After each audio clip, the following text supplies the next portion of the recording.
everybody, welcome back to another video, and from the title below we are going to be talking to Calvin, my boyfriend, if you don't know.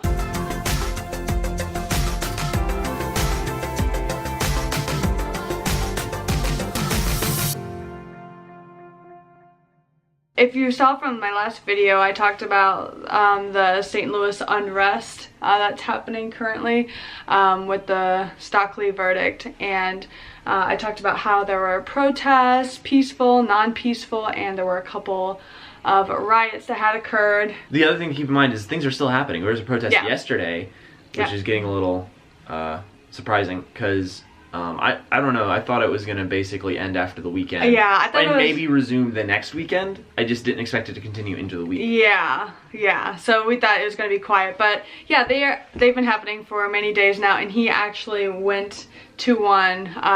He was out with a friend, and then they just kind of came upon them, and we were there, and there happened to be a protest, and we decided not to leave because, you know. Yeah, so he engaged with them and walked with them and got a couple shots, and you guys are going to hear the story, and I'm just like curious about how you felt, and because I know it's different than what you see on TV, what you see on live streams. Like, he was physically there, like in the moment. We were in the Del Mar Loop area.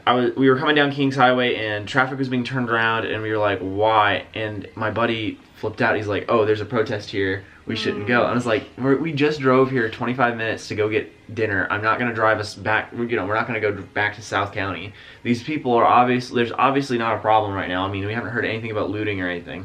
I mean, let's just get food. So we ended up parking in a residential area not far, walked through the protest, and decided to walk with the protest a little bit, you know, record some of the stuff I was seeing. I'll be honest, the protest part was, I mean, this is gonna sound like a weird description, kind of party-esque. Like, the atmosphere was kind of upbeat, party-ish. Because didn't they have like drums? Yeah, they had a drum line. They had, you know, a lot of people chanting and cheering, a few people singing. A lot of the people were unmasked. It was a lot of, you know, very obviously normal people. There wasn't much to worry about. I mean, we walked, it was kind of cool. You know, we got into some, I mean, me and my buddy were having a discussion about like the merits of even marching. And, you know, we were like, yeah, this is fine. First Amendment. Everyone's using their right to free speech. It seems cool to me. We went to dinner. We didn't think there would be much to think about beyond that. So we got done with dinner, and then we went, you know, bar hopping a little bit, and we ended up on top of the Moonrise Hotel. We were just chilling up there to check it out because I knew it was there. And we get up there, and we're just, you know, we order our drinks, we're drinking, we're hanging out, and then we see the crowd has come back.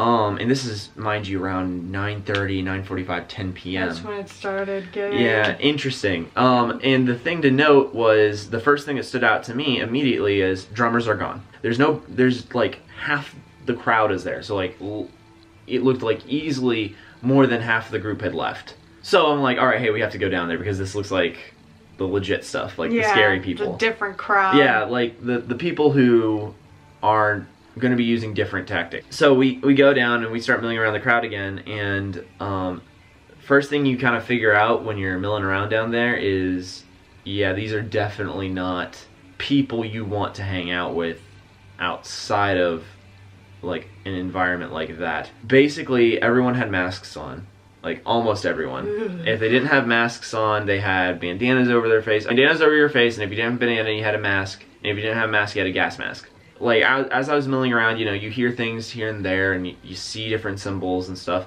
I'm sure many people are familiar with the term Antifa. Antifa refers to anti-fascists, and they are, generally speaking, left-leaning group of people who believe in actively working against fascists and Nazis. They just also have a tendency of devolving into violence a lot. Like, a lot. Like, if anyone who's paid, go Google the Battle of Berkeley. They're generally bad actors. Another group I saw for certain was like the radical side of Black Lives Matter. I think I saw people of the new Black Panther Party. I'm not gonna say for sure I did, because they didn't have like specific symbols, but their uniform was about the description of the uniform of the new Black Panthers. One was an Antifa guy with like a bolt action rifle. At this point, they're still in that intersection, Kings Highway and Del Mar. And we noticed that a bunch of the protesters had a blue Lives Matter kind of flag thing, you know, the thin blue line flag. It's an American flag with the blue line through it. They started burning it, or trying to. It was kind of funny. They were kind of failing. I was making fun of them a little bit on Snapchat, suggesting different ways to make it catch faster, and people mistook that at the time. But it was still hilarious because It was like nylon or something, so of course nylon doesn't burn very well. But they eventually got it lit enough they felt comfortable waving in front of cops, and then the cops started advancing their cars a little bit. So they moved, and it wasn't a big deal. And then they start marching down Delmar again. This time it's a lot more spread out, a lot more straggly, you know, a lot more riotous in the sense of like it was a lot more disjointed, a lot more unorganized. People were shouting a lot of random stuff. At this point too, there's like a bunch of people who were like me, just whipped out phones and just kind of jumped in to see what was going on. Yeah. And then there's also, it's worth mentioning, there was also some actual media people there. News reporters. I saw them walking around. They were kind of like part of this group I would describe as like the neutral group. Probably by the time the night got really like crazy, it was actually probably higher. It was probably closer to like 500 people. Yeah. And the cops have set up on the corner where the bank is and the corner where the Starbucks is. They weren't bothering anybody. They just stood there. They had riot shields, sure, and they had billy clubs, yeah. There were a few smart people who were like, let's keep going, and, you know, trying to get that yell to, you know, take up some life. Did not happen. A bunch of people, basically, people started just kind of milling around the cops, encircling them. Me and my buddy debated leaving. We ended up calling Vin. Yeah. Yeah, and I was watching the news when he called, and he was talking about, you know, what's happened so far, and, you know, I look up at, like, the news, like, the TV, because it's live. I mean, they're live. Streaming it, yeah. Yeah, they're live streaming it, and I see him walk by one of like the news people like behind them as they're filming, and he's on his phone recording. Yeah. So anyway, but basically between me and Vin, we convinced my buddy to stay, and the reason that matters, the reason that matters is because he was driving me around that day. I said it was probably going to turn within 30 minutes. Aaron didn't believe me. I was like, all right, fine, if it doesn't turn in 30 minutes, we'll leave. Although that said, if it turns, you kind of have to leave, because that's when it gets crazy. Yeah. But I saw a kid, probably 14 or 15 years old, on the side where Fitz's is, in the parking lot that's right there. Pick up, like, thing from, like, you know, a retaining wall. And he picked it up, he broke it into 2 and 3 pieces, and threw one at the police line. Could have started everything right there. Thankfully, it did not. And enough of the normal people were still there to shout down this kid. And it was him and his buddies who were trying to start stuff. And thankfully, some people stopped him. So, and the police also, to their credit, didn't take the first rock and just go. About 10 minutes later, the police have backed off of their corners a good like 10 to 15 feet, and now they're forming one uniform line. And then they start advancing again, and they start chanting, move back, move back, move back. But now they're one line, and they have cops facing both directions. So as before, they were 2 separate forces. Now they're one unified force in the middle.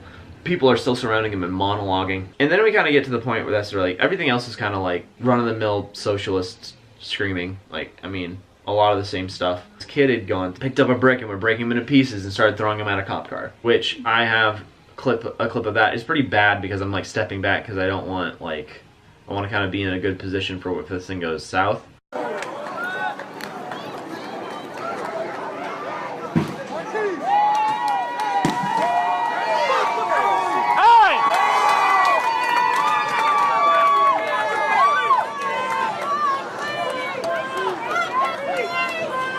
They hit the cop car, and then they start walking up to the cop car, and one dude's kicking and breaking the window in, and yeah, so they break the windows in the cop car and, you know, are damaging it, and cheers are going up. And I'm pretty sure shortly after that is when the cops start slowly moving forward. All right.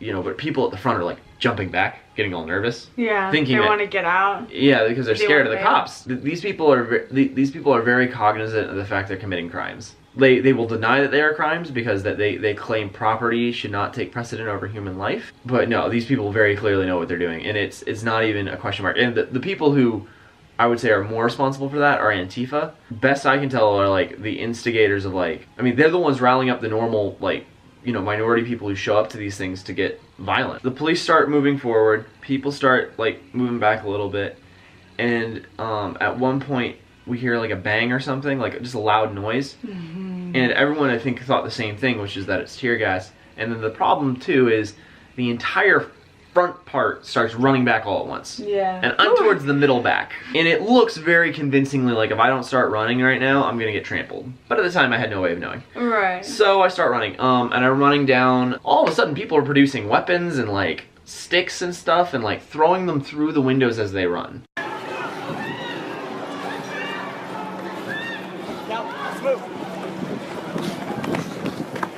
Whoa, whoa, whoa, whoa.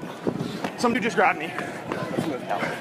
We're done. So a piece of wood kind of jumped at me. Like I got showered in some glass a little bit because that piece of wood had like broken the window that we were running by. I can't even remember what businesses we were running past because like I'm just running. I'm not even. You're just running to get away. Yeah, pretty much. Another dude after the guy who threw the piece of wood threw like a hammer through a window, or tried to throw it through a window, and it like apparently the window was really high quality because it didn't go through the window and it bounced off and almost hit me. At that point, me and my buddy decided to cross the street. Thankfully, we hadn't gotten separated, which is good. Because on the other side of the street there was less businesses at that point. By the time we were running, because we covered a lot of ground. Also, I had noticed in front of us a bunch of police in riot gear with no shields who were not in a formation moving towards us, and usually that's like. So there was police coming from behind you and police coming. Oh, in front. Oh yeah. So they were like narrow. The cops that were in front of us were there to arrest and beat people up. They were there to like restrain people. I don't expect the guy to get. Yep. Alrighty. Time to get to the sides, ladies and gentlemen.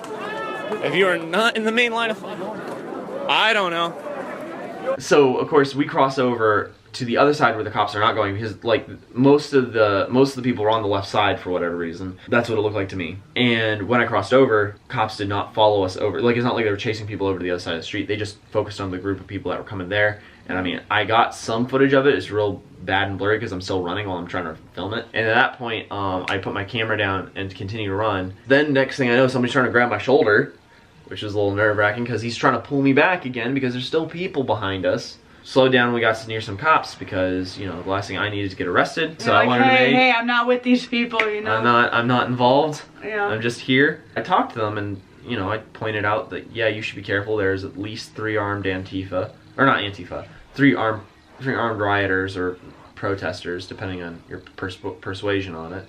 We told the cops there were guns. We told, you know, best as we could give them, like, who they were and what to look for. The issue was there was like, you know, 1 or 2 Antifa guys nearby who looked like they were more like the college Antifa types who aren't like super hardcore but enough that they're, you know, willing to fight people. They overheard us talking to the cops and I heard them make audible comments about the fact that we talked to cops. Then started to trail us for like a good, you know, blockish. Oh my gosh. Yeah, and me and my buddy were talking about it. It's like, you know, I don't want to like be in that situation today.